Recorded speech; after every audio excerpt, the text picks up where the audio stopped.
China accuses US of double standards over tariff threat. Donald Trump's latest threat to impose an additional 100% tariff on Chinese goods is a typical example of US double standards, China's government has said. A Commerce Ministry spokesperson also said China could introduce its own unspecified countermeasures if the US president carries out his threat, adding it was not afraid of a possible trade war.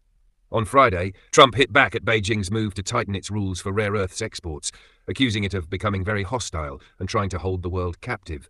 He also threatened to pull out of a meeting with China's President Xi Jinping later this month. But on Sunday, Trump wrote, "Don't worry about China, it will all be fine."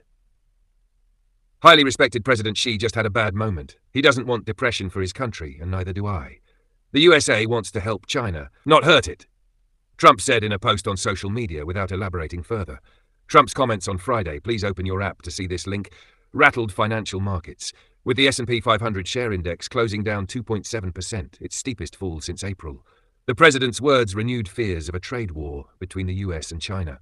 In May, the two sides had agreed to drop triple-digit tariffs on each other's goods, which had raised the prospect of trade halting between the two countries.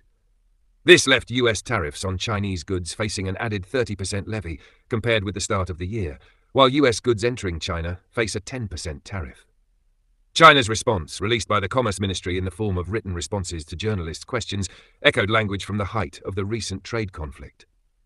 They criticized US export restrictions on chips and semiconductors, as well as defending China's own export controls on rare earths as normal actions to safeguard national security and that of all nations. The spokesperson said that for a long time, the US had overstretched the concept of national